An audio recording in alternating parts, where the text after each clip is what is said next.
जलपा जी recording दे दीजिए। कौशल sir recording दे दिए। Samsung से जो कनेक्ट, अपना नाम बता दीजिए। सैमसंग से जो पर्सन कनेक्ट हुए हैं, सैमसंग से जो उड़ीसा से कनेक्ट हुए हैं क्या सर आप? माइक अनम्यूट करके बताइए सर। मनोज जी हैं क्या? सैमसंग से ज्वाइन हुए हैं मनोज जी हैं?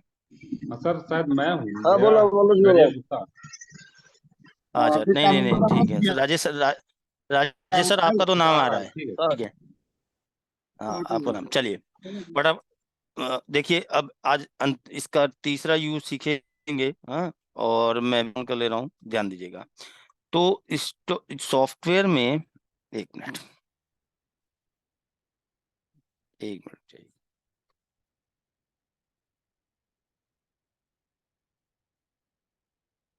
एक मिनट दीजिएगा।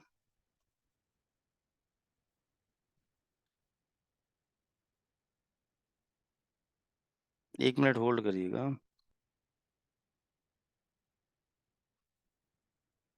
सॉफ्टवेयर मैं ओपन कर रहा हूँ, एक मिनट वेट कर लीजिए।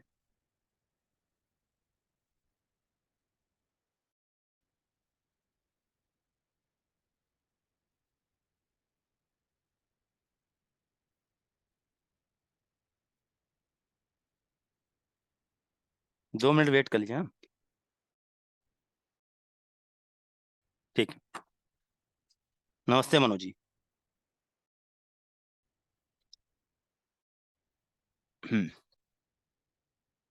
चलिए।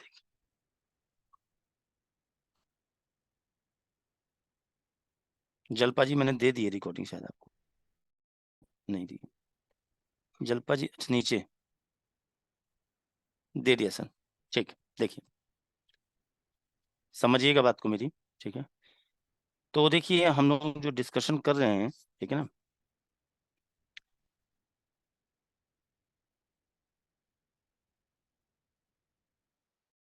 दो मिनट वेट करिए। हम्म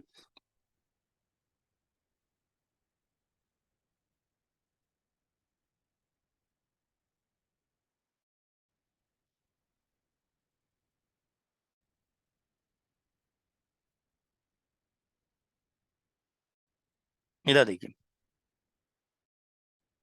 ट्रांजेक्शन में हम चर्चा स्टॉक इशू वाउचर का, कि भैया इस वाउचर में हम किस टाइप के लेन देन रिकॉर्ड करेंगे।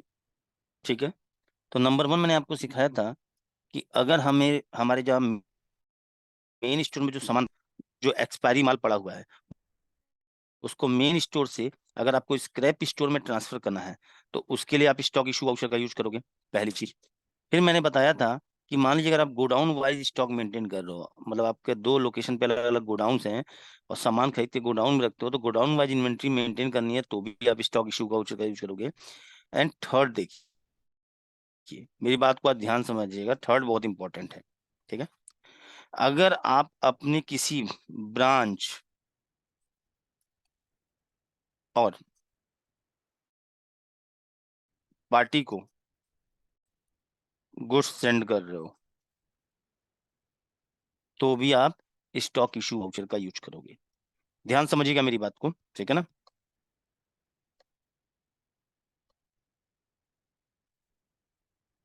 Manoj ji recording they the, on कर लीजिए।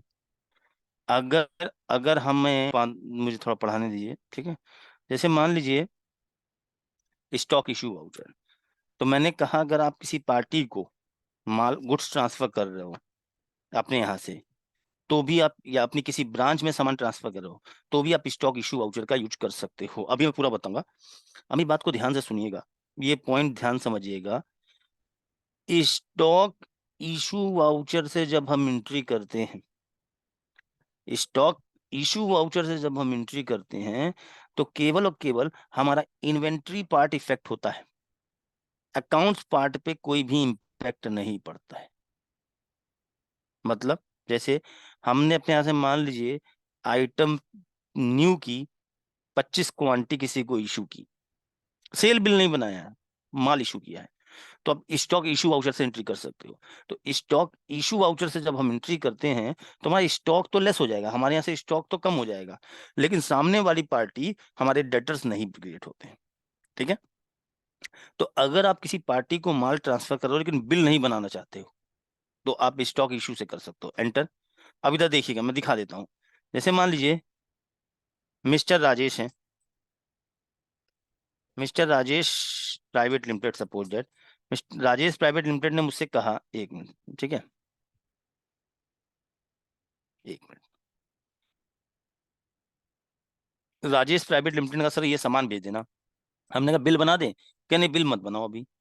तो हम अगर हम अपने यहाँ से स्टॉक इशू करें तो हमारे से स्टॉक कम हो रहा है।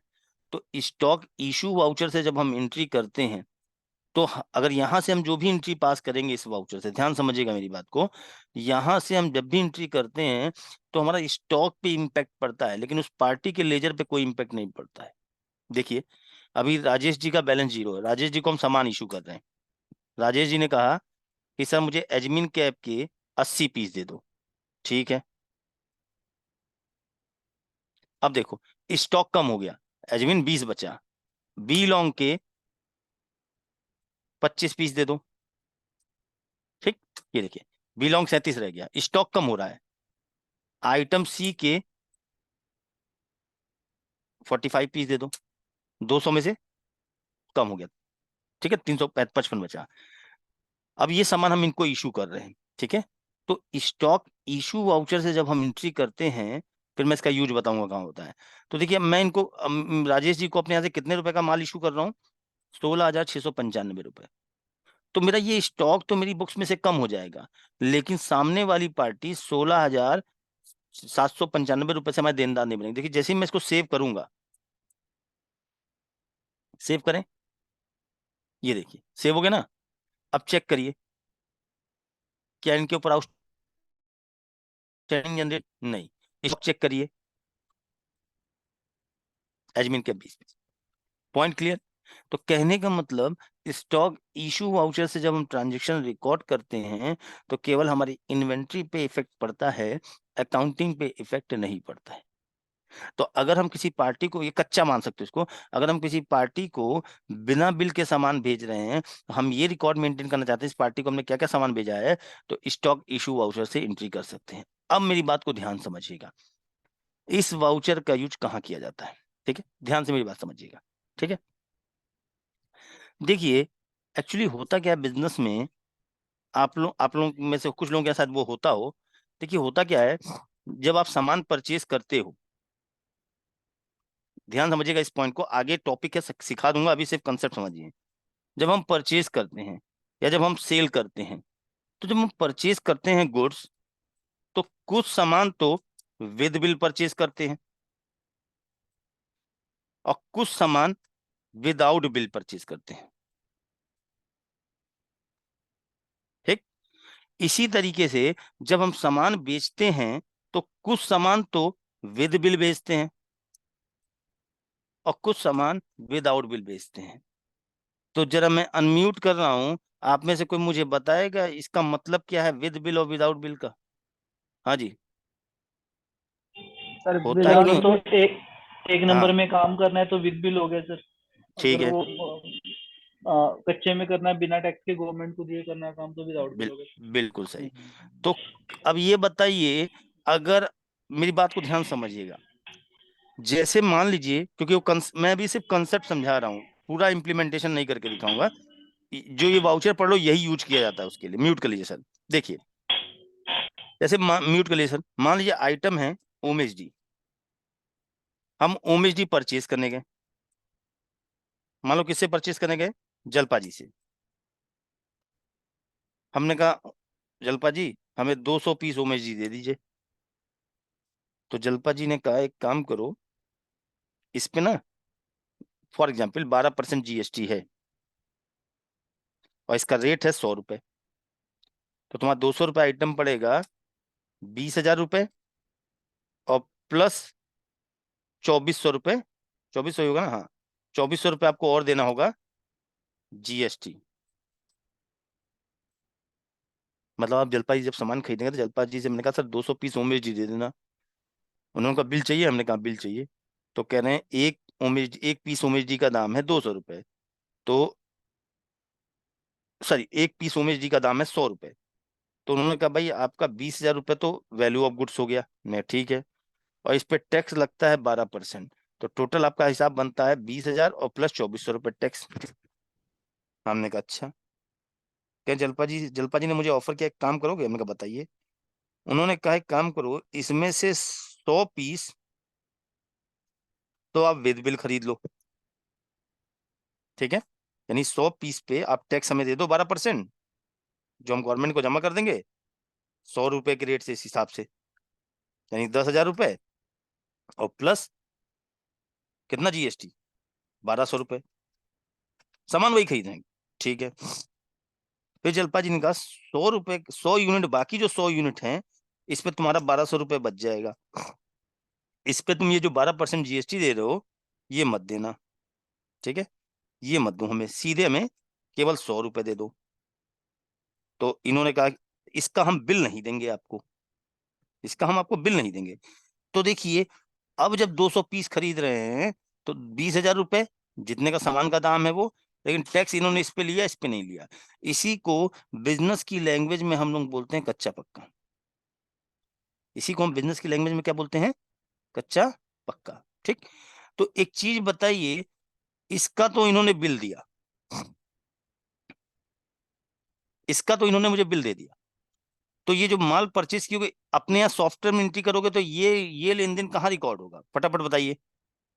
ये जो उमेश जी 100 आइटम परचेज की, इसको रिकॉर्डिंग कहाँ करोगे, चैट में लिख के बताइए। Purchase bill. सर हाँ जलपा सर। जी ने मुझे सेल बिल दिया होगा तो मैं अपने यहाँ पे परचेज में जाऊं, परचेज बिल जलपा जी के लिए वो सेल बिल होगा।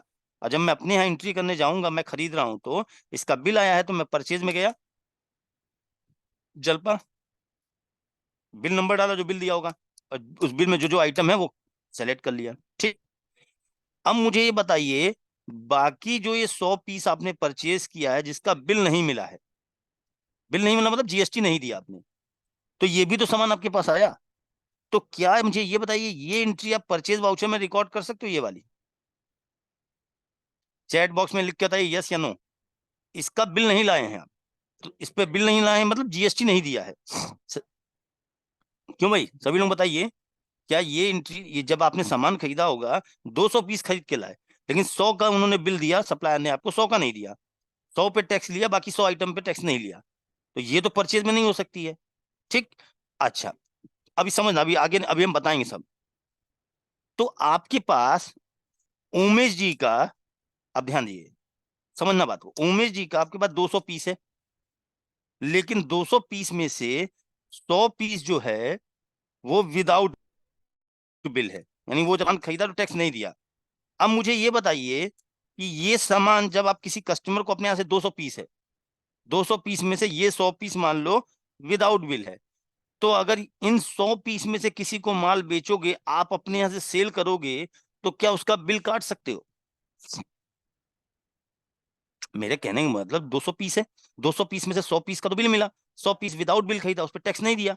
तो ये जब सामान आगे बेचोगे आप किसी को, तो क्या उससे इसका बिल काट सकते हो आप अपने यहाँ से, तुरंत पकड़े जाओगे। कहेगा खरीदे 100 थे, 200 का बिल कैसे काट रहे हो, क्वांटिटी 200 कैसे तुम्हारे पास हो गई, ये 100 पीस जो खरीद कर आया उसका बिल कहाँ है, नहीं कर सकते।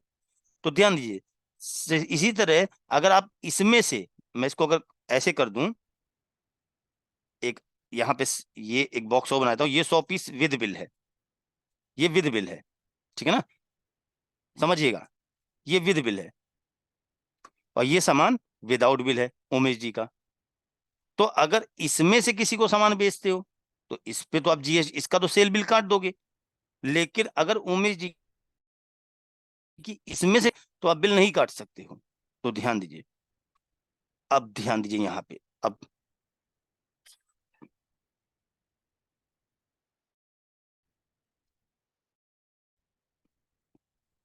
ये ही दो वाउचर आपके कच्चे पक्के में यूज होते हैं, स्टॉक रिसीव और स्टॉक इशू। अगर आपने माल परचेज किया और उसका बिल लिया, यानी उस पर टैक्स दिया है, तो आप परचेज से एंट्री करते हो। अगर आपने सामान खरीदा है है, लेकिन उस पे मिला है, जीएसटी नहीं दिया आपने, तो उसकी रिकॉर्डिंग आप लोगे स्टॉक रिसीव वाउचर से। इसी तरीके से आप अपने यहाँ से सामान बेच रहे हो और उस पे कस्टमर से जीएसटी चार्ज कर रहे हो, तब तो उसका सेल बिल काट दोगे आप। लेकिन अगर कच्चे में सामान बेच रहे हो, उसका कच्चे में मतलब उस पे जीएसटी नहीं चार्ज कर रहे हो, तो आप कहाँ जाओगे?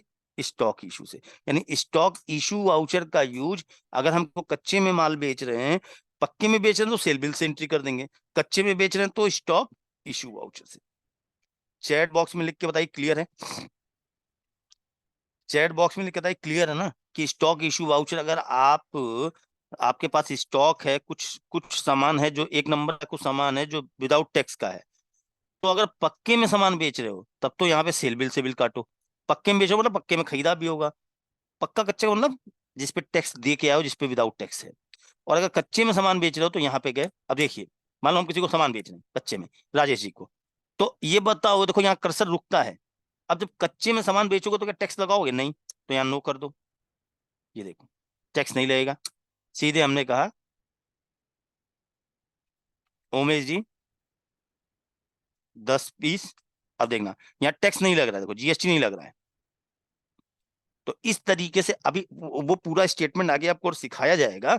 अभी सिर्फ इतना मैंने बता दिया कि अगर किसी आप स्टॉक कच्चे में सामान बेच रहे हो तो उसके लिए आप स्टॉक इशू वाउचर का यूज कर सकते हो। और एक पॉइंट मैंने आपको क्लियर कर दिया कि स्टॉक इशू वाउचर से जब आप ट्रांजेक्शन रिकॉर्ड करोगे तो केवल इन्वेंट्री इफेक्ट होगी, आपके अकाउंट पे इफेक्ट नहीं पड़ेगा।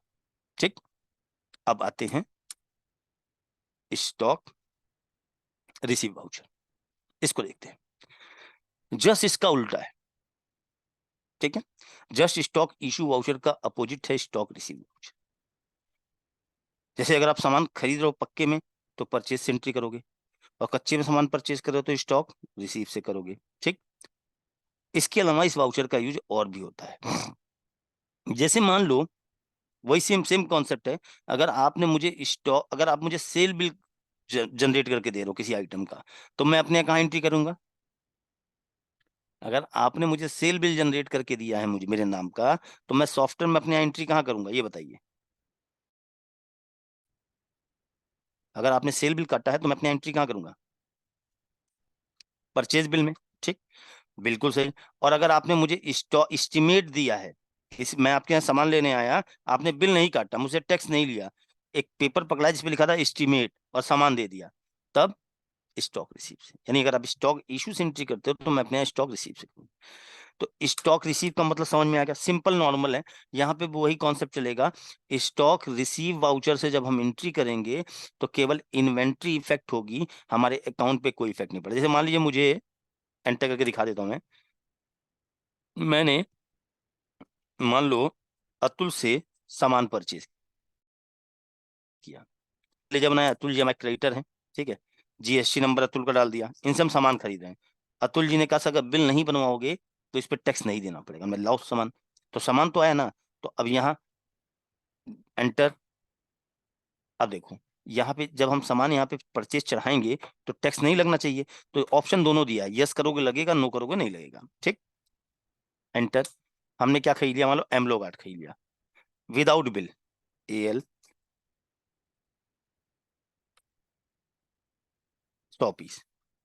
तो जैसे ही मैं चढ़ाऊंगा तो मेरा स्टॉक तो बढ़ जाएगा, एमलो गार्ड 100 पीस मेरे यहाँ ऐड हो जाएगा, लेकिन अतुल जी मेरे देनदार, सॉरी लेनदार नहीं बनेंगे। ठीक है, तो स्टॉक रिसीव से जब हम एंट्री करेंगे तो हमारी इन्वेंट्री तो इंक्रीज होगी या डिक्रीज होगी? इश्यू करेंगे डिक्रीज होगी, रिसीव करेंगे इंक्रीज होगी। लेकिन जैसे ही मैं सेव करूंगा, ये देखिए अतुल के लेजर पे कोई फर्क नहीं पड़ा। स्टॉक दिखा दें आपको अपना एमलो गार्ड का, ये देखिए, चैट बॉक्स में लिख के बताइए पॉइंट क्लियर है स्टॉक रिसीव में। अब स्टॉक रिसीव वाउचर का यूज एक और कॉन्सेप्ट के लिए किया जाता है, वो ध्यान दीजिएगा। बस यही छोटा सा है, मैंने बोला ना छोटा सा है, वो स्टॉक इशू का उल्टा है। अब स्टॉक रिसीव वाउचर का यूज एक केस में और किया जाता है, वो केस मैं आपको बता देता हूँ। ठीक है, एक तो हो गया, अगर आपको विदाउट बिल आपके पास आया है सामान तो उसको आप स्टॉक रिसीव से चढ़ा दो। ठीक, ये तो आपको समझ में आ गया। और स्टॉक रिसीव से जब हम एंट्री, हाँ जलपा जी क्वेश्चन पूछ लीजिए, पूछिए सर, अनम्यूट करिए, पूछिए पूछिए सर, फिर आगे बताएंगे। हेलो। हाँ बताइए सर। हेलो। हाँ जी जी सर। सर, क्वेश्चन मेरा ये है कि कोई चीज आपने कच्चे में बेच दी किसी को, हम्म ठीक है, लेकिन पेमेंट आपकी उसको महीने बाद आनी है, उसको हम फिर कच्चे में नोटेड करेंगे कि उस सिस्टम में उसके लिए भी कोई प्रावधान है हमारे पास? उसके लिए भी है सर, पार्टी की आउटस्टैंडिंग कच्चे पक्के की अलग अलग दिखाता है। ओके। ठीक है, तो स्टॉक रिसीव का एक कॉन्सेप्ट तो आपको समझ में आ गया, अगर विदाउट बिल माल आपके पास आ रहा है। हाँ सर, सर बताओ सर, राजेश सर पूछो क्वेश्चन सर। सर हाँ। ये बताइए मुझे कि जी अगर सर। अभी तो आपने एक आइटम का बताया सिर्फ, हम्म।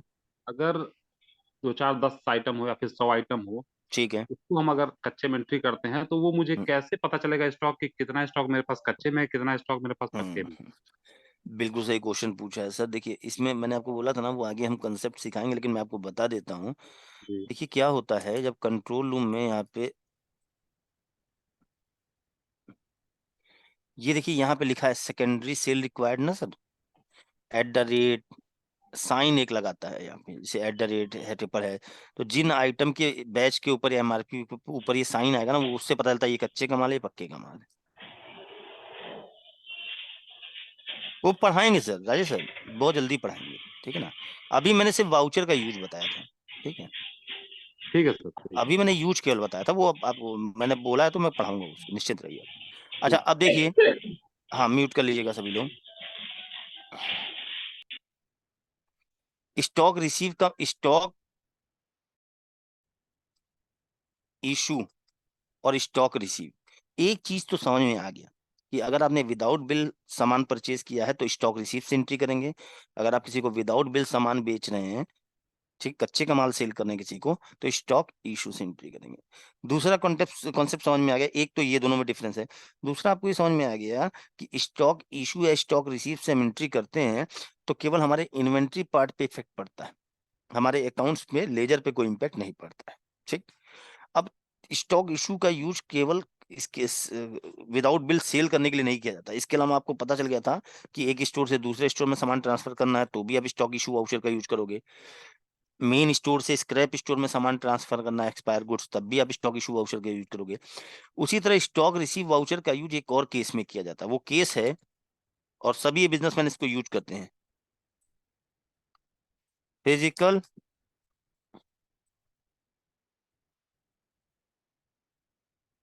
फिजिकल स्टॉक वेरिफिकेशन करने के लिए भी हम स्टॉक रिसीव वाउचर का यूज करते हैं। तो अनम्यूट करता हूं, ये फिजिकल स्टॉक वेरिफिकेशन क्या होता है, आप में से कोई बताना चाहेगा? हर बिजनेसमैन ही करता है ये एक्टिविटी, हर ट्रेडर करता है अपने यहाँ, बताइए। सर, जो आपके पास प्रेजेंट है, जो प्रेजेंट स्टॉक है, ठीक फिजिकली है। जो प्रेजेंट है। ठीक है, और देखिए मैं बताता हूँ, चलिए मैं बताता हूँ। ये फिजिकल स्टॉक वेरिफिकेशन क्या होता है, इसके बारे में थोड़ा हम लोग जान लेते हैं। ठीक, ये क्या होता है, ये जो एक्टिविटी है हर बिजनेसमैन करता है अपने यहाँ। अगर वो अकाउंट मेंटेन कर रहा है तो हर बिजनेसमैन ये एक्टिविटी करता है। ये क्या होता है मैं बता देता हूँ, इधर देखिए। जैसे फॉर एग्जाम्पल आप अपने सॉफ्टवेयर में स्टॉक मेंटेन कर रहे हो, ठीक। अब देखिए अभी आपके यहाँ एडमिन कैप दिख रहा है, as per software, as per books, कि हमारे पास एडमिन कैप का 20 पीस होना चाहिए। ये जो स्टेटस दिखा रहा है मैं सॉफ्टवेयर में दिखा रहा है कि भैया हमारे अकॉर्डिंग हमारे पास एडमिन कैप का 20 पीस होना चाहिए। लेकिन इतना ही 20 पीस का स्टॉक तो शॉप में रैक में रखा होगा। तो आप अपने स्टाफ को बोलते हो भाई जाके रैक चेक करके आओ कि एडमिन कैप का 20 पीस हमारे पास पड़ा है या नहीं पड़ा है। वो जाता है, एडमिन कैप की रैक में से आइटम निकालता है, एक एक आइटम काउंट करता है, कहता हाँ सर 20 पीस है। तो जितना हमारी शॉप पे माल पड़ा है और हमारी सॉफ्टवेयर में जितना रिकॉर्ड दिखा रहा है, दोनों सही है, दोनों बराबर है, तो कोई दिक्कत नहीं है। लेकिन यही चीज जब दोनों में डिफरेंसेस आ जाते हैं तो उसको बोलते हैं फिजिकल स्टॉक वेरिफिकेशन। मतलब हमारे सॉफ्टवेयर में दिखा रहा है कि एडमिन कैप का हमारे पास 20 पीस का स्टॉक होना चाहिए, ठीक। लेकिन जब हम रैक में जाके चेक करते हैं देख लें,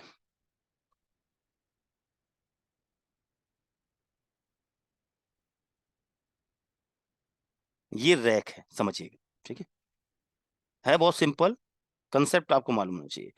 हमारी रैक में एडमिन कैप दिया है कि हमारे पास 20 पीस पड़ा है फिजिकल, ठीक, और ये आपका है मार्क सॉफ्टवेयर, ठीक। मार्क सॉफ्टवेयर में दिखा रहा है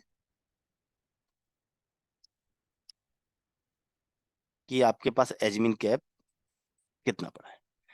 इन्हीं दोनों को जो रिकंसाइल करते हैं उसी को हम बोलते हैं फिजिकल स्टॉक वेरिफिकेशन, ठीक। अगर ये दोनों मैच कर रहे हैं तब तो कोई दिक्कत नहीं है, ओके है।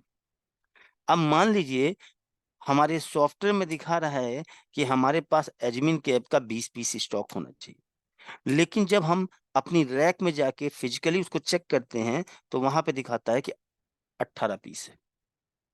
मिसमैच हो रहा है ना, सॉफ्टवेयर के अकॉर्डिंग दिखा रहा है कि 20 पीस है और फिजिकली दिखा रहा है कि 18 है। तो इसी को मेंटेन करना बोला जाता है फिजिकल स्टॉक वेरिफिकेशन। यानी जितना आपके सॉफ्टवेयर में स्टॉक दिखा रहा है और आपके फिजिकल में जो स्टॉक पड़ा है, उन दोनों में जब डिफरेंस आता है तो उसी को करेक्ट करना बोलते हैं physical stock verification. Chat box में लिख कर कॉन्सेप्ट समझ में आया? कॉन्सेप्ट क्लियर ना, फिजिकल स्टॉक वेरिफिकेशन का मतलब क्या होता है। अब ये एक्टिविटी हर बिजनेसमैन करते हैं। कुछ लोग मंथली बेसिस पे करते हैं, कुछ लोग क्वार्टरली बेसिस पे करते हैं, करते सभी हैं, मिलाते सभी हैं। अगर जो स्टॉक मेंटेन कर रहा है अपनी बुक्स में नोट कर रहा है तो मिलाएगा जरूर एक बार, ठीक है, ठीक। तो ध्यान दीजिएगा, हमारे सॉफ्टवेयर में दिखा रहा था कि हमारे पास एडमिन कैप का 20 पीस का स्टॉक होना चाहिए। ये एज पर हमारे सॉफ्टवेयर में जो अकाउंटिंग कर रहे हैं उसके अकॉर्डिंग सॉफ्टवेयर से कहता है कि आपके पास एडमिन कैप का 20 पीस का स्टॉक होना चाहिए। लेकिन जब हम फिजिकली रैक में जाके देखते हैं तो वहां पे केवल कितना दिखा रहा है, 18 पीस, ठीक। अब वो 2 पीस कहाँ गए, विदाउट बिल माल बेच मतलब चोरी हो गए या बिल नहीं काटा उनका, वो डजन मैटर, वो बात की बात है। अभी आपका मेन प्रॉब्लम ये है कि जितना स्टॉक आपके फिजिकल में दिखा रहा है उतना ही आपकी बुक्स में होना चाहिए। फिर से समझिए, मैंने कहा मेरे सॉफ्टवेयर में दिखा रहा है कि मेरे पास एडमिन के 20 पीस है, लेकिन जब मैं अपनी शॉप में रैक में जाके चेक कर रहा हूँ तो वहां केवल 18 ही मिले। अब वो 2 पीस चोरी हो गए, खो गए, बिल नहीं काटा, वो बात की बात है। अभी हमें उस इंक्वायरी में नहीं जाना है। अभी हमें ये जानना है, अभी हमें ये करना है कि जितना फिजिकल हमारे पास पड़ा है उतना ही मेरे सॉफ्टवेयर में दिखाना चाहिए। इसी एक्टिविटी को बोलते हैं फिजिकल स्टॉक वेरिफिकेशन। सर ऐसा कर क्यों रहे हो ये बताओ, मैं बताता हूँ। एक चीज बताइए, अगर आप सॉफ्टवेयर कंप्यूटराइज सॉफ्टवेयर यूज करते हो, सॉफ्टवेयर से बिलिंग करते हो, तो अगर जैसे मान लीजिए सब समझना मेरे पास, जैसे मान लो जलपा जी मेरे पास आए, जलपा जी ने मुझसे कहा कि सर आपके यहाँ एडमिन कैप मिल जाएगा। हमने कहा रुक जाइए, स्टॉक देखा अपना, हमने कहा कितना चाहिए, कह रहे 20 पीस चाहिए। सॉफ्टवेयर में कितना दिखा रहा है, 20 में मिल जाएगा, क्या बिल बना दीजिए, ठीक। तो मैंने क्या किया, यानी अगर कोई कस्टमर हमसे पूछता है कि भैया हमारे पास ये या आपके पास क्या ये आइटम है, क्या ये आइटम आपको ये मतलब ये आइटम मिल जाएगा, हमने कहा बिल्कुल। तो हम यहीं पे तो जाके चेक करते हैं। हमने कहा हाँ 20 पीस है, मिल जाएगा, क्या दे दीजिए। हमने इनको 20 पीस का बिल बनाया और सेव कर, ठीक, सेव कर लिया। और अपने एम्प्लॉय से कहा, ठीक है, हमने आपसे कहा कि अपने एम्प्लॉय से कहा भैया ले जाके 20 पीस निकाल के इनको दे दो, ठीक। अब क्या हुआ, जब एम्प्लॉय रैक से सामान निकालने गया तो उसको एडमिन कैप कितना मिला, 18 पीस। तो इसने आका सर एडमिन कैप तो अपने पास 18 ही है। अब कस्टमर के सामने आपकी इमेज थोड़ी खराब हो गई कि भाई हमने आपसे पहले कंफर्म किया था 20 पीस है ना, आपने कंफर्मेशन दिया कि हाँ 20 पीस हैं, तभी मैंने बिल बनवाया। तो कहने का मतलब ये है कि हमेशा हमें क्या करना होता है कि हमारे सॉफ्टवेयर में जो स्टॉक दिखा रहा है और फिजिकल में जो स्टॉक है दोनों को टैली करना होता है, और दोनों में जहां डिफरेंस आते हैं उन डिफरेंस को फिजिकल के अकॉर्डिंग सॉफ्टवेयर में अपडेट करना होता है। इसी को हम बोलते हैं फिजिकल स्टॉक वेरिफिकेशन, ठीक। अब समझना, मान लीजिए मैंने बिल बना दिया, एक मिनट जाओ,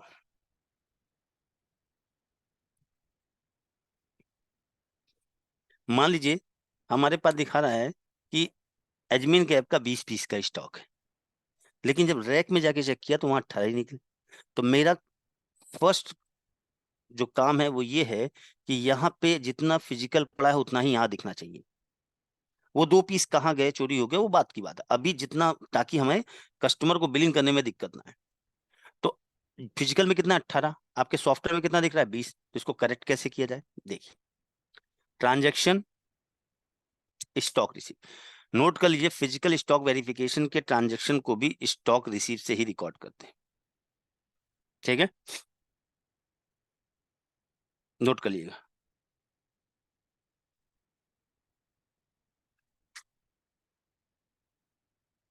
ठीक, एंटर एंटर। ठीक, अब यहां पे फिर से देख लीजिए, transaction stock receive, enter enter. यहां पे आपको मालूम क्या सेलेक्ट करना है, स्टॉक फीडिंग करंट, नोट कर लीजिएगा, ये यहां पे यूज करना है, स्टॉक फीडिंग करंट, एंटर, ठीक है ना, स्टॉक फीडिंग करंट, ये एंटर करें। अब यहां पर ध्यान दीजिए, कुछ नहीं करना है, आपके यहाँ कितना दिखा रहा है 20 पीस, एक्चुअल में कितना है रिकॉर्ड में आपके पास, यहाँ से कोई जीएसटी से कोई मतलब नहीं है, यहाँ पे आपके पास दिखा रहा है 20 पीस है और एक्चुअल में पड़ा है 18। तो जिस आइटम का मैच हो रहा है उसको सेलेक्ट करिए, एंटर कर दीजिए। अब यहाँ पे ध्यान दीजिए, आपको वो क्वांटिटी नहीं, मतलब ये नहीं दो कम है तो 2 नहीं लिखना है, यहाँ पे वो क्वांटिटी डालनी होती है जितना एक्चुअल मेरे पास है, कितना है 18, बस सर, हाँ, और कुछ नहीं करना है। स्टॉक रिसीव वाउचर में जाएंगे, स्टॉक फीडिंग करंट में जाएंगे, और यहाँ पर जितना स्टॉक आपके पास है उतना डाल दीजिए। देखो -2 अपने आप ले लिया, सेव करें, चेक करिए, ये देखिए।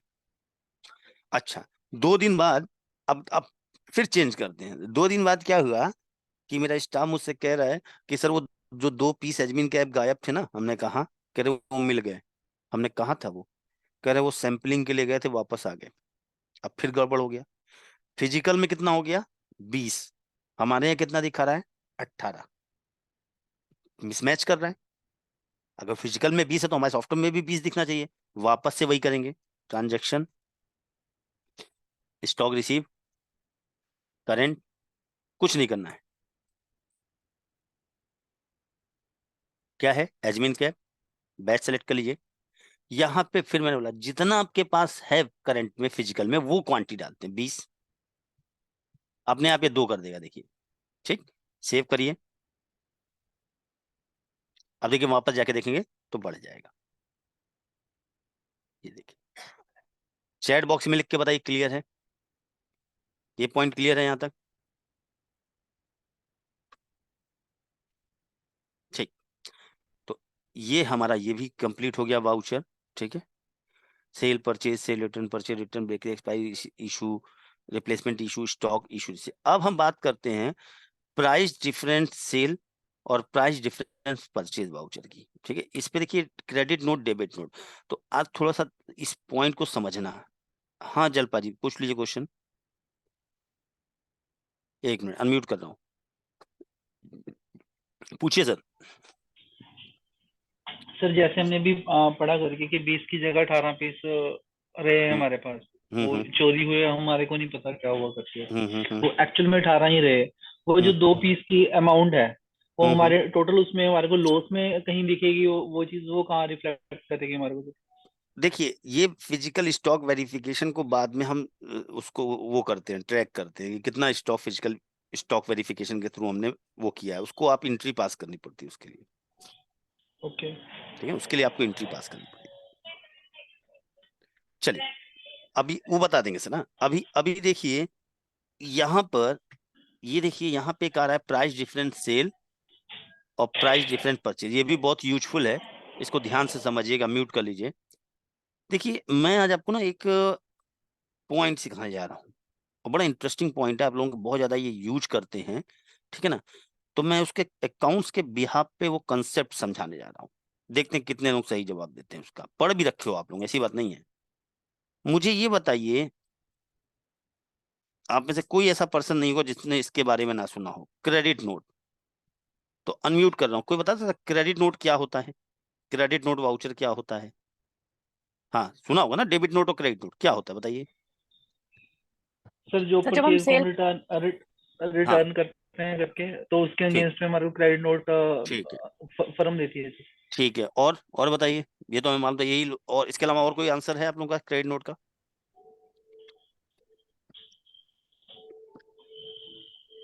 चलिए, आज जो मैं आपको सिखाने जा रहा हूँ क्रेडिट नोट के बारे में, कि क्रेडिट नोट क्या होता है, क्रेडिट नोट में कब एंट्री करते हैं।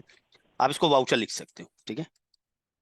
क्रेडिट नोट वाउचर क्या होता है, कब प्रिपेयर किया जाता है, यूटिलाइजेशन क्या होता है, किन कारणों से क्रेडिट नोट प्रिपेयर किया जाता है। ध्यान समझिएगा, मैं आपको ये बताने जा रहा हूँ कि कौन सी कंडीशन होगी जब आप क्रेडिट नोट वाउचर में एंट्री करोगे। ध्यान दीजिएगा, कंडीशन। मैं आपको इसके बारे में बताने जा रहा हूँ कि कौन से लेन देन होंगे जिनको आप क्रेडिट नोट वाउचर, यानी कौन से लेन देन होंगे जिनको आप क्रेडिट नोट वाउचर में रिकॉर्ड करोगे, ठीक। तो कंडीशन नोट करना चाहे तो नोट कर लीजिए। इफ इंक्रीज क्रेडिटर और डिक्रीज डेबिटर बट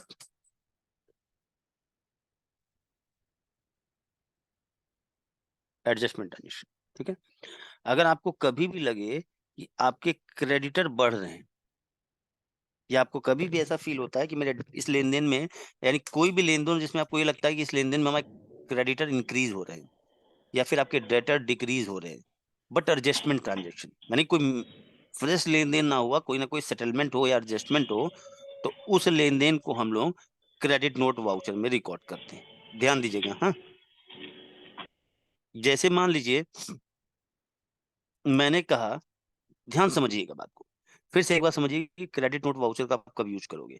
मैंने बोला कि अगर आपको कहीं किसी भी लेन देन में ऐसा फील हो रहा है कि मेरे लेनदार बढ़ रहे हैं या डेटर घट रहे हैं, लेकिन ये जो क्रेडिटर बढ़ रहे हैं किसी लेन देन में या डेटर घट रहे हैं, तो उसमें क्या हो रहा है, कोई नया लेन देन नहीं हो रहा है, एडजस्टमेंट ट्रांजेक्शन के थ्रू हो रहा है, तो वो एंट्री आप क्रेडिट नोट में करोगे, ठीक। अभी मैं और भी कंडीशन बताऊंगा, ध्यान दीजिए। पहला, मान लीजिए मैंने मिस्टर ए से परचेज किया 10,000 का गुड्स, यानी मैंने मिस्टर ए से 10,000 का सामान खरीदा।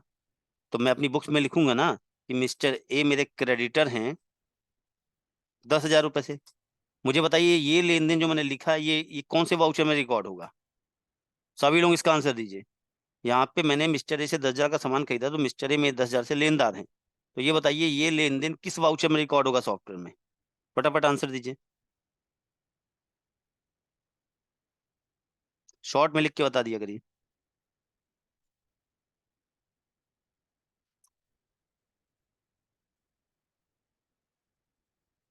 हम्म, बिल्कुल सही, परचेज में। अब इधर देखो, मिस्टर ए जो हैं वो मेरे 10,000 से लेनदार हैं। मान लो ये अप्रैल में मैंने खरीदा था, बिल्कुल सही बताया, परचेज में होगा। अब मैंने आपको सिखाया है कभी भी आपको लगे कि आपके लेनदार बढ़ रहे हैं या देनदार घट रहे हैं, तो क्रेडिट नोट वाउचर में। अब मई मंथ में मिस्टर ए हमारे 10,000 से देनदार हैं, मई मंथ में आपने फिर मिस्टर ए से परचेज किया 25,000 का सामान। तो जब दोबारा आपने 25,000 का सामान खरीदा होगा, तो पहले वो आपके 10,000 से लेनदार थे, इस लेन देन को करने पर आपके लेनदार बढ़ रहे हैं ना, मिस्टर ए आपके क्रेडिटर बढ़ रहे हैं, अब 35,000 के हो जाएंगे। तो बताओ ये सेकंड ट्रांजेक्शन मई में हो रहा है, ये लेन देन किस वाउचर में रिकॉर्ड होगा?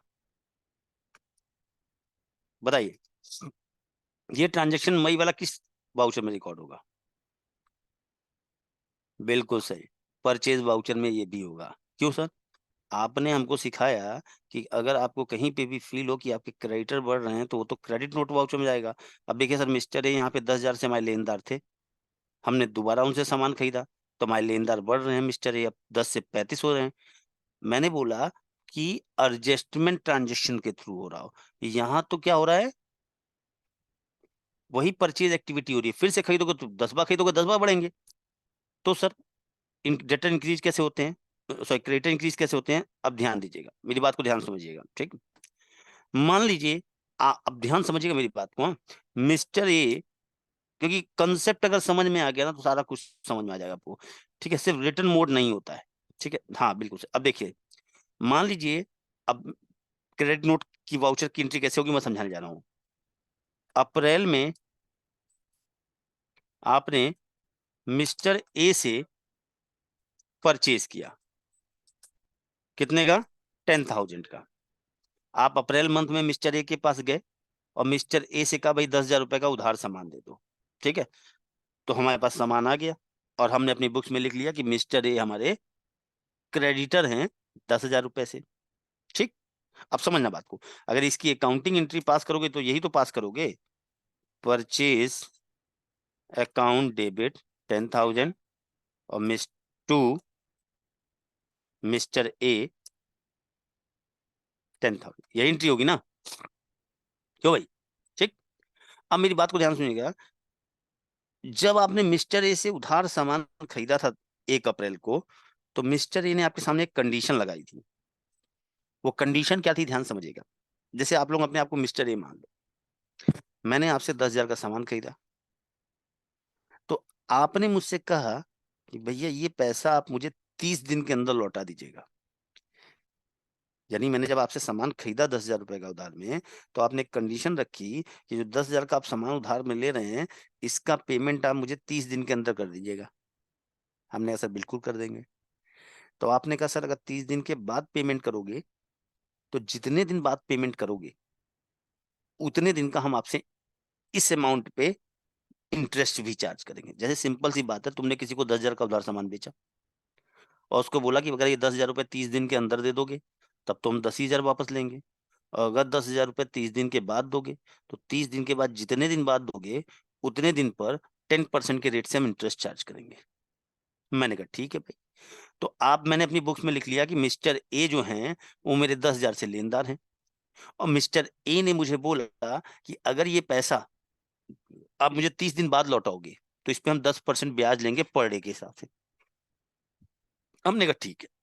अब मैंने मिस्टर ए को आफ्टर 50 डेज, 50 दिन बाद पेमेंट करने गया, तो मिस्टर ए ने कहा, मान लो कि ब्याज ऑटोमेटिक इंटरेस्ट कैलकुलेट हो गया कि भैया 800 रुपए इस पे इंटरेस्ट भी आपको देना पड़ेगा। मिस्टर ए ने कहा भाई 30 दिन बाद पैसा दे रहे हो तो 20 दिन का ब्याज भी इस अमाउंट पे 800 रुपए बनता है, यानी आपको 10,000 रुपए तो देने ही देने हैं, प्लस 800 रुपए इंटरेस्ट भी देना पड़ेगा, ठीक। हमने कहा ठीक है दे देंगे। तो अब अगर हम अपने यहाँ ये एंट्री पास करें, मिस्टर ए को पेमेंट कर रहे हैं mister A account D R 10,800 रुपए और टू कैश, भाई 10,800 हमारे पास से गया और उनको पे। ये बताओ ये एंट्री सही है गलत है? हमने आपसे 10,000 का उधार सामान खरीदा, ठीक। 10,000 का खरीदने के बाद हम आपका पेमेंट कर रहे हैं, लेकिन पेमेंट लेट हो जाने के कारण आपने उसमें ब्याज भी जोड़ दिया कि इतना पैसा देना है। तो मैं ठीक है दे देते हैं। तो मुझे बताइए ये ट्रांजेक्शन सही है गलत है? रॉन्ग है, बिल्कुल सही, गलत है। चलो दूसरा ट्रांजेक्शन करते हैं, अब बताना। 50 दिन बाद हम पेमेंट, ये तो गलत है, मान गया आपकी बात, ये एंट्री गलत है, ठीक है। अब 50 दिन बाद हम पेमेंट कर रहे हैं आपको, तो आपने कहा मुझे 10,000 तो आप दोगे ही, 800 रुपये इंटरेस्ट भी दोगे। मैं ठीक है सर दे देंगे। तो मैंने क्या किया, 10,000 रुपये इंटरेस्ट अकाउंट, इंटरेस्ट भी पे कर रहे हैं 800 रुपये, ठीक। अच्छा अब बताओ, अब ये एंट्री सही है गलत है? अब देखो, अब बताइए एंट्री सही है कि भाई पेमेंट हम कर रहे हैं 10,800 रुपये, 10,000 रुपये प्रिंसिपल अमाउंट था, 800 रुपये इंटरेस्ट था, टोटल ये बताओ सही है गलत है? ये भी गलत है, ये भी गलत है। क्यों गलत है, ध्यान समझिएगा। अकाउंट्स में एक रूल, देखो क्यों गलत है मैं बता रहा हूँ, ठीक है ना। ये जो इंटरेस्ट है ये कितने दिन का है, 20 डेज का, 20 दिन का है ना भाई। 30 दिन के बाद अगर पैसा देंगे तो इंटरेस्ट चार्ज करेंगे, 50 दिन बाद दे रहे हैं तो 30 दिन तक का नहीं लिया, 30 दिन के बाद पर डे के हिसाब से 20 दिन का कैलकुलेट किया इस अमाउंट पे, फॉर एग्जाम्पल 10% के रेट से, तो आपका ये आया। ठीक, तो क्वेश्चन ये आता है ये एंट्री क्यों गलत है, मैं बता देता हूँ। अब मेरी बात को ध्यान समझो, वही बताने जा रहा हूँ जावेद जी कैसे। ठीक है, ये भी एंट्री गलत है। जैसे मान लीजिए, अनम्यूट करिए एक लोग, माइक को अनम्यूट करिए कोई एक पर्सन। जी सर। जैसे मान लो मैंने आपसे सामान खरीदा 10,000 रुपए का। ठीक, यस आपने मुझे बोला कि भाई सर आप इसका पेमेंट मुझे 30 दिन के अंदर कर दीजिएगा। अगर 30 दिन बात करेंगे तो जितने दिन बात करेंगे पर डे के हिसाब से उस 10,000 पे 10% का हम ब्याज भी लेंगे आपसे। ठीक, यस अब मान लो आज 30 दिन बीत गए, आज 31वां दिन है, तो यस सर। आपके मन में क्या चलेगा कि गौरव सर मुझे 1 दिन का इंटरेस्ट देंगे। यानी यस आप आपके उन्हें आप अपने व्यापार सोचा भी, मैं गौरव सर से 1 दिन का इंटरेस्ट लूंगा। ठीक, सर। अगले दिन क्या चलेगा कि मैं या सिंपल सी बात करूंगा, मैं ये सोचूंगा, मैं अपने बिहाफ पे बात करता हूँ कि मैंने आपसे 10,000 का उधार सामान लिया और आपने मुझे बोला कि 30 दिन बाद पेमेंट करोगे, तो जितने दिन बाद पेमेंट करोगे उतने दिन का इंटरेस्ट चार्ज होगा। ठीक है, तो जैसे ही 30 दिन बीत गया, 31वें दिन मेरे मेरे दिमाग में क्या चलेगा कि अतुल जी मुझसे 1 दिन का इंटरेस्ट लेंगे। Right, yes sir. 32वें दिन 2 दिन का इंटरेस्ट लेंगे, 33 डेज 3 दिन का 3 दिन इंटरेस्ट का। लेंगे। लेंगे यानी आप जितने दिन बीतते जा रहे हो उतने दिन के इंटरेस्ट अमाउंट से आप, मैं यही सोच रहा हूँ कि पैसा लोगे, लेनदार हो मेरे। Yes sir. ठीक है ना, तो पहले हमें क्या करना होता है, ये गलत क्यों एंट्री है मैं बताऊं आपको। ये एंट्री गलत इसलिए है कि अगर ये इंटरेस्ट अमाउंट 1 दिन का होता, अगर ये इंटरेस्ट अमाउंट 1 दिन का होता तब ये एंट्री सही है। भाई ये बताइए 19वें दिन तक क्या आपने मिस्टर ए को पेमेंट कर दिया था? नहीं। तो पहले आपको क्या करना होता है, ये जो अकाउंटिंग का एक रूल होता है ड्यू एंड पेमेंट, पहले दिखाते हैं देना है फिर पे करते हैं। तो पहले आपको ये बताओ, आपने अपनी बुक्स में मिस्टर ए को कितने से लेनदार बनाया था? 10,000 रुपए से। अब 50 दिन बाद वो 800 रुपए आपसे इंटरेस्ट भी लेंगे, तो ये 800 रुपए से भी तो आपके लेनदार हुए ना। तो पहले तुम्हें क्या करना है, 800 रुपए से मिस्टर ए को आप अपने यहाँ लेनदार बनाओगे, यानी आप ये एंट्री पास करोगे। इंटरेस्ट पे करना तो आपके लिए खर्चा हो गया, इंटरेस्ट एक्रूड, एक्रूड मतलब जो पे नहीं किया हो गया, या इंटरेस्ट, इंटरेस्ट ही लिख दो, इंटरेस्ट डेबिट 800 रुपए और टू मिस्टर ए। अब ये बताओ जैसे ही आप ये एंट्री पास करोगे, इस एंट्री में कर क्या रहे हो, मिस्टर ए को 800 रुपए से लेनदार बना रहे हो। ठीक, यही तो कर रहे हो।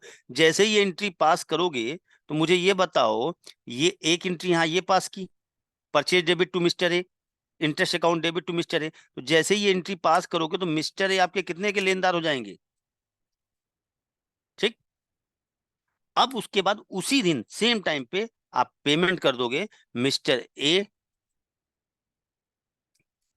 डीआर और टू कैश, यानी ये 2 एंट्रियां होंगी। तो ये जो एंट्री पास कर रहे हो आप, interest account debit to mister A, आप यहाँ पे क्या कर रहे हो, मिस्टर ए को 800 रुपए से लेनदार बना रहे हो, लेकिन कोई लेन देन नहीं हुआ है, कंडीशन थी जितने दिन के अंदर पैसा नहीं दोगे तो उतने दिन बाद, जितने दिन बाद पेमेंट करोगे उतने दिन का इंटरेस्ट चार्ज होगा। तो ये एंट्री हमें क्रेडिट नोट वाउचर में करनी होती है। पॉइंट क्लियर, आगे बढ़ते हैं।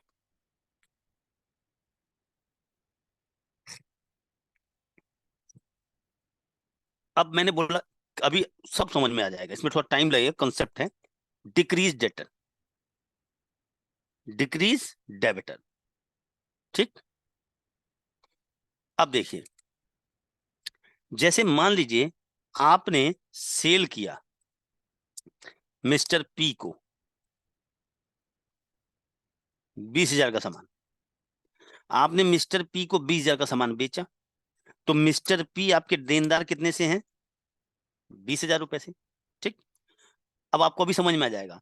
अब मिस्टर पी आपने मान लिया अप्रैल में बेचा, अप्रैल में बेचा, मई में मिस्टर पी आपके पास आए, मिस्टर पी आपके पास आए और मिस्टर पी ने आपको 5,000 का सामान वापस कर दिया। मिस्टर पी ने आपको 5,000 का सामान वापस कर दिया। तो बताओ यहाँ पे क्या हो रहा है? बेचा हुआ सामान वापस आ रहा है, तो यहाँ पे डेटर कम हो रहे हैं ना।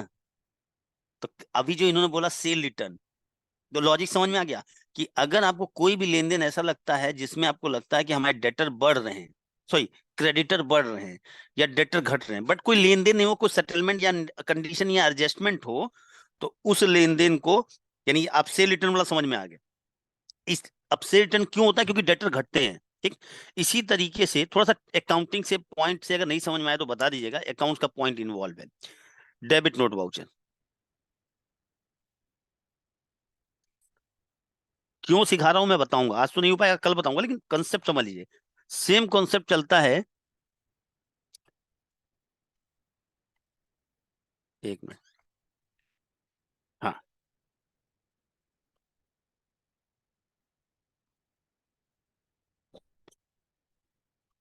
इधर देखिए। इफ देखिए, डेबिट नोट वाउचर, कंफ्यूजन मत रखिएगा, नहीं समझ में आया कल फिर समझाऊंगा।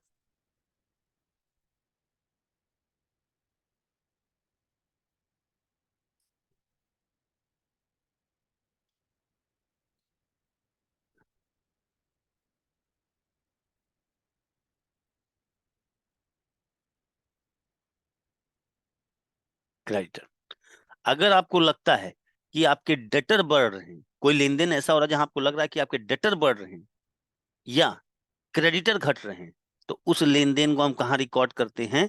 डेबिट नोट वाउचर में। एग्जाम्पल दिखाता हूं, पहले डेबिटर घटा के दिखा देता हूं। मान लीजिए आपने विजय से परचेज किया 20,000 का सामान। ठीक, आपने विजय से 20,000 का सामान खरीदा, तो विजय आपके क्रेडिटर हैं कितने से? 20,000 रुपए से। अब आपने क्या किया? रिटर्न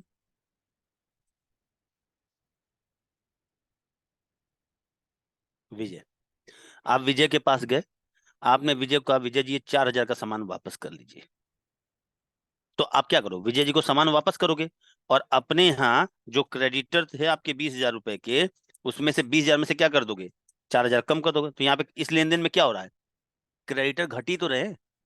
तो अगर क्रेडिटर बढ़ते हैं तो क्रेडिट नोट, और मतलब परचेज रिटर्न, घटते हैं तो डेबिट नोट। इसी तरह डेटर, किसी डेटर को आपने माल बेचा, उससे आपने कहा कि इतने दिन बाद पैसा दोगे तो हम इंटरेस्ट चार्ज करेंगे, तो वो भी डेबिट नोट। तो बस ये फंडा याद रखिएगा, बहुत सिंपल। डेबिट नोट, अगर डेटर बढ़े तो debit note, credit note, creditor बढ़े तो क्रेडिट नोट, फिर अपोजिट कर दीजिए। डेटर बढ़ेंगे तो डेबिट नोट, क्रेडिटर घटेंगे तो डेबिट नोट, क्रेडिटर बढ़ेंगे तो क्रेडिट नोट, डेटर घटेंगे तो डेबिट नोट। ठीक, अब ऐसा नहीं, बहुत सारे रीजंस होते हैं जहां से आपको अपने डेटर या क्रेडिटर को घटाना होता है। अब देखिए यहाँ पे आपको थोड़ा बेहतर समझ में आएगा। चलिए देखिए, यहाँ देखिए प्राइस डिफरेंस सेल दिया हुआ है। ठीक, एक दिया है क्रेडिट नोट, एक दिया है डेबिट नोट। ठीक है, अब मेरी बात को ध्यान समझिएगा। मैंने एक सेल बिल बनाया राजेश जी को। अब समझना मेरी बात को, मैंने राजेश जी को अपने यहां से एजमिन कैप बेचा 1 पीस। रेट क्या लगाया?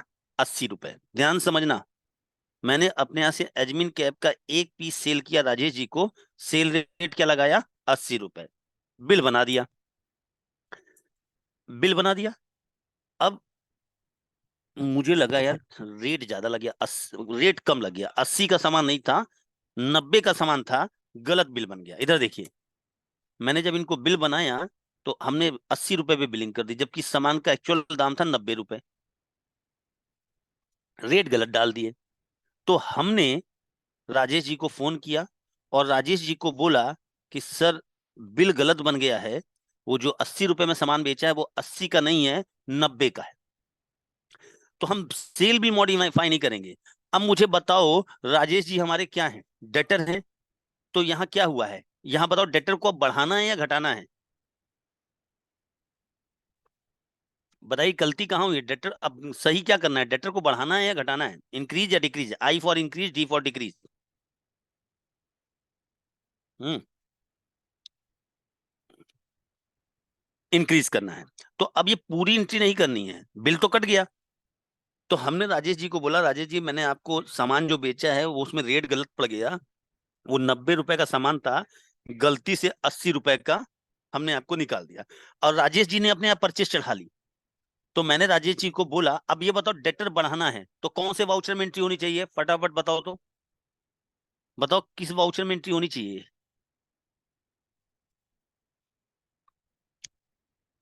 डेबिट नोट, डेबिट डेटर बढ़ाना है ना। अब देखिए समझिएगा मेरी बात को, तो हम ट्रांजेक्शन में गए, सेल में डिफरेंस आ रहा है, एंटर। अब क्रेडिट नोट में या डेबिट नोट, एंटर। अब यहाँ राजेश जी को हमें डेटर बढ़ाना है 10 रुपए से, एंटर किया।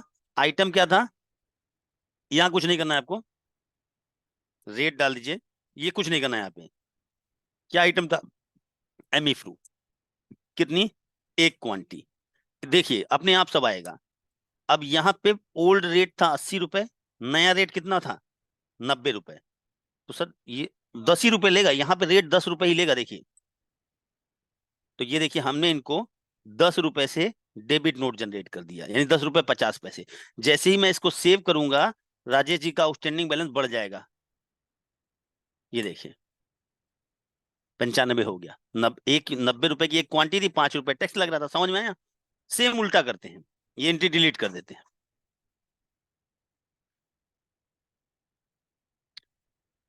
यहां से आप मॉडिफाई कर सकते हो। इधर देखिए, मान लीजिए मैंने राजेश जी को सामान बेचा, एजबिन कैप एक आइटम 80 रुपए का। फिर राजेश जी को फोन किया मैंने, राजेश जी ने अपने ऐसे पर, मैंने जो सेल बिल बनाया इन्होंने अपने आप परचेज चढ़ा ली। तो हम नया बिल नहीं बनाते हैं, हम डेबिट नोट क्रेडिट नोट के थ्रू सेटल करते हैं। तो हमने राजेश जी को बोला कि राजेश सर जो आपको सामान अभी बिल माल भेजा था ना, या मान लो राजेश ने उनको उस बात को पकड़ ली कि सर 80 रुपए का माल नहीं है तो 70 रुपए का है। तो हमने मान लो हम ही कह रहे हैं, राजेश जी कह रहे हैं, बातें की हमने राजेश जी को बोला सर वो जो बिल गया है ना आपके अजमीन कैब का, रेट गलत लग गया है, 80 का नहीं 70 का होना चाहिए था, तो मैंने 80 बना दिया है, तो मैं उसका करेक्ट करके आपको भेज रहा हूँ। तो मैं बिल नहीं करेक्ट करूंगा पूरा। अब मुझे ये बताओ, यहाँ होना चाहिए था 70, मैंने कर दिया 80। तो राजेश जी मेरे डेटर हैं, डेटर घटाना है यहाँ पे या बढ़ाना है, डिक्रीज या इंक्रीज, बताइए। हाँ, कम करना है ना, डिक्रीज करना है। तो फटाफट जरा आप देखिए चैट बॉक्स में लिख के बताइए, अगर डेटर डिक्रीज हो रहे हैं एडजस्टमेंट ट्रांजेक्शन के थ्रू तो उसकी एंट्री कहाँ करेंगे।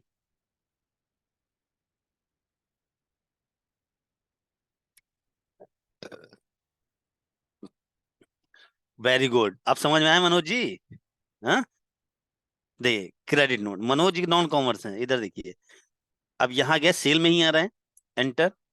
अब क्रेडिट नोट लेंगे, एंटर। कुछ नहीं करना है राजेश जी, यहाँ कुछ नहीं करिए। क्या आइटम, कौन सा आइटम है जिसमें गड़बड़ हुई है, एजमिन कैप, कितनी क्वांटिटी बेची है, हमने कहा एक, जितनी वो पूरी क्वांटिटी डालनी पड़ेगी, ध्यान रखिएगा वहां पे।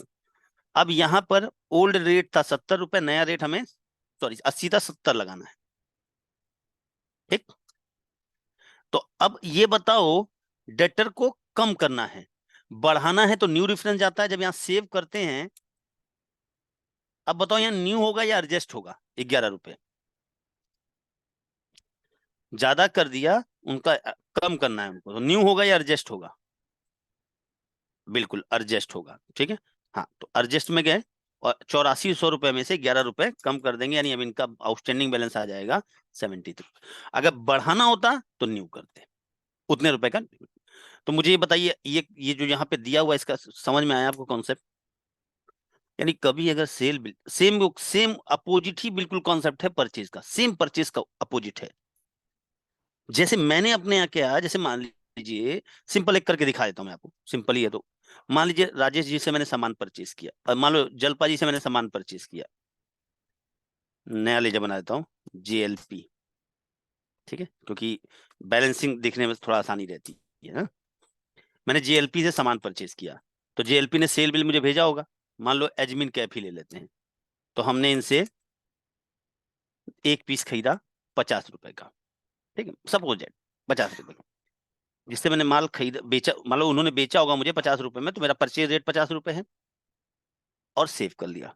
अब जलपा जी मुझे फोन करके बोलते हैं सर वो जो बिल नंबर सामान बेचा था ना 50 रुपए का, वो रेट गलत हो गया, ये जो आपने परचेज चढ़ाई है ये गलत है, वो गलती से रेट कम लग गया, 50 रुपए का नहीं था, वो 60 रुपए का था। तो जलपा जी अपने यहाँ क्या एंट्री करेंगे, मैं उन जलपा जी के लिए क्या हूँगा, डेटर हूँगा, तो वो क्या करेंगे, डेटर को अपने यहाँ इंक्रीज करेंगे, डेबिट नोट, वो मुझे डेबिट नोट इशू करेंगे। और ये देखिए मैंने अपने यहाँ जेएलपी को क्रेडिटर कितने से बनाया है, 50, मतलब इस अमाउंट से 52 रुपए 50 रुपए से, मुझे मतलब इसी पे भी डिस्कस करते हैं। मैंने अपने यहाँ क्रेडिट कितने से बनाया, 50 रुपए से। अब मुझे करना कितना है, 60 रुपए, यानी क्रेडिटर को क्या करना है, बढ़ाना है। तो क्रेडिटर को अगर बढ़ाना है तो कौन से वाउचर में एंट्री करते हैं, क्रेडिट नोट। तो परचेज में गए, क्रेडिट नोट दोनों दिया होता है, देखिए ठीक है ना, एंटर जेएलपी। अभी देखिए 52 रुपए से है, 10 रुपए से बढ़ाना है, ठीक है। तो यहाँ पे आए, पुराना रेट 50 रुपए है, नया रेट 60 डाल दिया। अब बढ़ाना है तो यहाँ पे क्या करेंगे, न्यू रेफरेंस, ठीक है। जब सेव करने जाएंगे ये तो एडजस्ट नहीं होगा, यहाँ पे न्यू होगा, इतने रुपए से हमारे लेनदार बढ़ जाएंगे, ठीक। सेम इसका अपोजिट होगा अगर घटाना होगा, ठीक है। तो आई थिंक थोड़ा बहुत समझ में आप लोगों को आया होगा, ठीक है। कल एक बार फिर रिवीजन इसको कर लेंगे और आगे बढ़ जाएंगे, ठीक है। चलिए आज हम इतना रखते हैं, कल हमारा लेजर के बारे में थोड़ा हम डिस्कस और करना है हमें, क्रेडिट लिमिट वगैरह कैसे सेट की जाती है, उन टॉपिक्स के बारे में। उसके बाद ये अब सब नई चीजें आपको मिलेंगी, ठीक है। चलिए थैंक यू वेरी मच, मैं मीटिंग एंड कर रहा हूँ, ठीक है, भेज देंगे जावेद जी।